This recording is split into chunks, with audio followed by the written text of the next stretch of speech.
Okay, I'm going to do a quick screencast on the presentations. I'm going to go very fast because I have 30 presentation topics that I need to get through, and so we will be moving fairly quickly. We're going to start with topic number one, which was the Berlin Conference and secret treaties. You cannot talk about World War I without looking at imperialism because it is one of the 1800 causes for the conflict. In the 1800s, European nations, like the ones listed here, decided that they were going to carve up Africa in what becomes known as the scramble for Africa. I've also included images of the Ottoman Empire over here and the Austro-Hungarian Empire, just giving an idea of how much of an issue imperialism was moving into the early 1900s.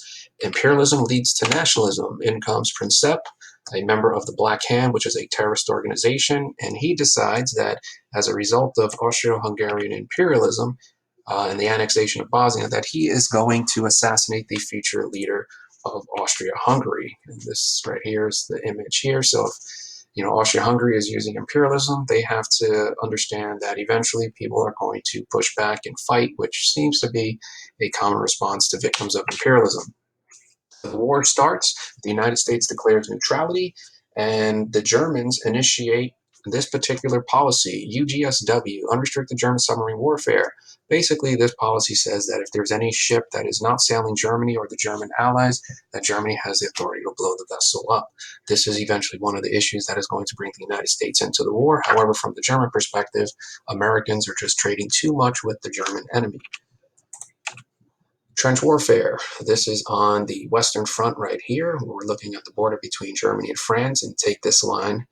Just imagine holes in the ground like right here, like these soldiers are encountering. Trench warfare is associated with World War I because the soldiers are spending a lot of time in these trenches avoiding gunfire. These individuals are below the line, so they're probably not going to get killed. You would either have to come out of the trench or possibly you would see a mortar come into this particular hole and kill these individuals up. If you don't know what a mortar would be a bombshell that is designed to go in the air and land in the designated target and hopefully killing your adversary. World War I is the war that is associated with industry and technological weaponry, like the machine gun, which gets its introduction into World War I. And the machine gun can definitely change the outcome of a battle, especially if you do not have, the ability to fire bullets at a rapid rate, which is why we see the casualty rates during World War I significantly higher than prior wars, simply because of the use of technology. Speaking of technology, here's another item that comes into play as a result of World War I. Sanitary napkins. Apparently, the women playing the role of nurses on the battlefield in World War I. The Kimberly-Clark Paper Company is using a product called cellulose, which has the ability to absorb blood, I guess, at a greater capacity than other materials. And the women who are, nurses on the battlefield realize that this particular product could have the use to help women when they have their menstrual cycle. As a result, after the war, the Kimberly-Clark Paper Company markets this item, and we have a new invention called Kotex. World War I is also associated with chemical warfare. Notice the soldiers wearing the gas mask. You start to see heavy use of chemical warfare in World War I, and definitely changing and leading to more of that stalemate in this conflict. World War I is also associated with the Armenian genocide when the Ottoman Empire's government decides that they are going to kill over 1 million Armenian Christians because they believe these Christians were taking up arms during the conflict and siding with Russia. As a result, 1.4 million Armenians would lose their lives. For the most part, civilians, and these individuals would be marched into the desert and basically asked to fend for themselves. Keep in mind the definition of genocide did not exist during World War I. That would come later. Here you see some language with regard to war crimes and crimes against humanity. This legal language for fighting a war and treatment of your enemy civilian population as well as enemies would be later codified, especially after the UN and World War II, where you'll see a little more clear of understanding as far as what the rules of war are going to be. World War I also associated with plastic surgery. Here we go. Plastic surgery is pretty basic. You make these appliances, and the soldier can simply cover their wounds, which is precisely what's going on here. So if you watched the movie Wonder Woman and you were wondering Why the one character has a face disfigured. Keep in mind that movie takes place during World War One. I want to say at the end, Wonder Woman comes out of the trench and she storms the enemy.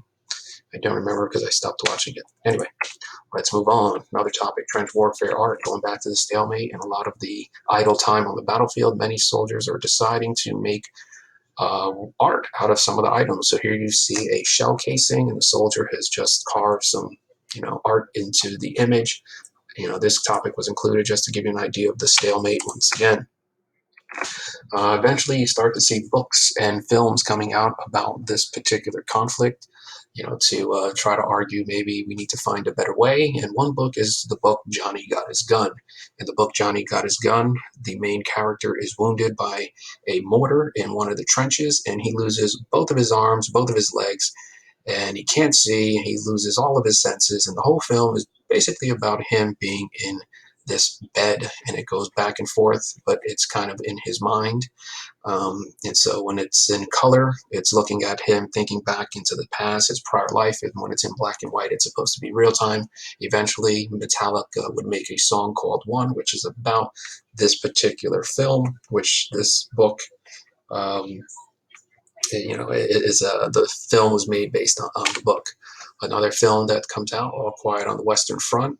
Both of these books and films would be designed to try to get people to think about whether or not war is something that nations should fight. Keep in mind, we've been saying a lot about the war and not much about the United States, because the United States comes in late in the conflict, and the U.S. is worried about other things, in particular the New Jersey shark attack. I always include this one just to get you to think about, while Armenians are dying and people are being, harmed, in the United States, our priority here is a shark attack. I don't know what that says, but it says something. Anyway, let's move on. As we said before, there is a unrestricted German submarine warfare policy, and Wilson, the president of the United States, has contacted Germany with regard to revising that particular policy. So in the Lusitania note, Wilson is talking about the amount of ships that the Germans have destroyed, and he's looking primarily at the Lusitania, and these again would be some of the things that would get the United States to eventually get involved in the conflict, as opposed to worrying about a shark attack. Another item is the Zimmerman note, which is a note supposedly from Germany going to Mexico. And then you see that in this political cartoon where Germany is apparently trying to coerce Mexico into some sort of alliance to invade the United States from the south. So when you take the Lusitania, as well as this belief that maybe Germany's trying to invade us from the south with Mexico, these are things that push the United States closer to war. The Lusitania is a reference to the sinking of this particular vessel. The Germans were viewed as villains because how dare you attack a cruise ship? The German point of view is that this ship is violating the UGSW policy. They even published in newspapers. Here you see a newspaper ad that's warning Americans not to travel, anywhere near the war, zone. In the United States, Germans vilified, and you start to hear the term Hun, which was a derogatory term for Germans during the conflict. And here you could see some of the propaganda talking about the Huns and making them seem like they are evil, nasty people. Eventually, the United States would get involved in the war, and they would pass what becomes known as the Espionage Act. And pretty much the Espionage Act is telling, American citizens they cannot do anything to help the enemy of the United States. Eugene Debs is a reference to this labor activist, and the labor activists pretty upset about this particular conflict because they view this as, the United States really about profiting. The U.S. is trading, the Germans are destroying ships, and as a result of that, I guess the argument is the United States should stay out of the conflict entirely, but when you start to trade and you put people's lives at risk, that could be problematic. So Eugene Debs and Maria Cui were people who were challenging the United States' decision to go to war, and they were pretty much arguing that this was a rich man's war, that poor people had no reason to be involved in this particular conflict. The United States, as we said before, is making a lot of items for this war. Here you see an image of women making shells, prepping them for the war front. And you also see an exodus of African Americans from the South to escape segregation to secure some of those jobs. So the question here, how did U.S. business produce so much in factories? The answer would be women and African Americans. Going back to some of these labor activists, eventually you see the No Conscription League, and this was a grouping of individuals that, again, were trying to keep the U.S. out of the war and definitely to avoid some sort of draft. Here we see Emma Goldman and Maria Quee. These were women who were targeted because of their, stance on the war. They definitely were not for it, and they could probably be held accountable through either the Espionage Act or the Sedition Act, which would later be passed. Why are they so concerned, these labor activists? Looking at this particular image, which comes from the book 1919, America's Loss of Innocence, it's just the amount of money that's being made off of this conflict. 100 million sold in shells, JP Morgan lending money to France and to the British. All of these things are creating a situation where, some Americans are thinking this war really isn't about safety and democracy. It's more about profit. And not everybody is wealthy or profiting off this conflict. So there's only a select group of people who are really benefiting from this war. Another item, how are these goods being made so fast? Well, scientific management and Taylorism is simply a way. Here you see a picture of Frederick Taylor. Frederick Taylor was a business individual who was concerned about, helping businesses answer the question, what's the best way to produce? So he comes up with a method called Taylorism, and it was about reducing movements. So how do you get individuals to produce all of these items at a fast pace? Well, you can employ some of scientific management strategies developed by Frederick Taylor. World War One, with regard to some of those issues that are about class, we see Russia bail out of the conflict first, and some of their citizens starving and not having some of the resources, thinking again that there's just too much resources being spent on this war, and there's a lot of poverty. Eventually, the people of Russia decide that they are going to overthrow the Tsar. They are successful, and eventually the Russians pull out of the conflict. Next topic was Karl Marx and the Revolutionary Vanguard. A revolutionary vanguard is a Marxist term that is pretty much arguing that these are the individuals that are going to lead a revolution. So any group can be a revolutionary vanguard. If we're looking at the Russian Revolution, it would be the people in charge who were trying to lead the revolution. So for this particular one, it would be the Bolshevik Party led by Lenin. So I have a picture of Lenin here. Now we're making a shift to some of the other things in World War One that have some consequences later, and this is the Balfour Declaration. In the Balfour Declaration, the British government is promising a homeland for the Jewish people. This would be potentially problematic, and this dream would be realized later on after World War II. Why is it problematic? Well, it's problematic because there is also a promise to the Arab population for land in what becomes known as the Hussein McMahon letters. So T.E. Lawrence, this man right here, is sent by the British government to assist the Arabs to fight the Ottoman Empire, forming an alliance. Here you see the Sharif Hussein of Mecca. This guy thinks that he is going to get some sort of territory for an Arab state. The problem is that the British may or may not have promised some territory to the Jewish people.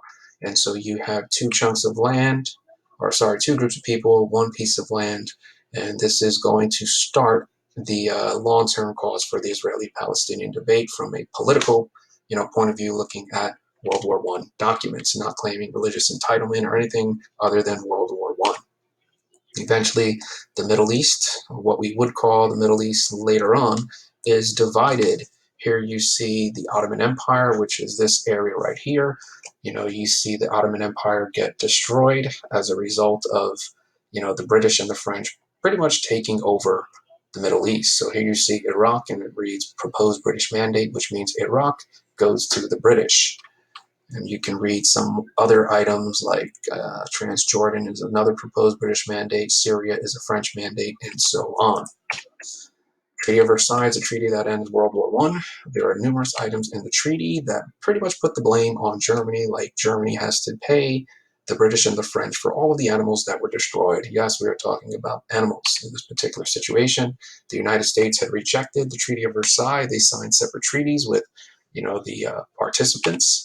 And why don't they sign it? Well, it's primarily as a result of Wilson and his 14 points, the creation of a League of Nations, which would act like a modern-day UN. These were the things that Wilson wanted in his in the treaty. They were his 14 points, and the 14 points, as well as the Treaty of Versailles, were rejected primarily because of the League of Nations. And that is it.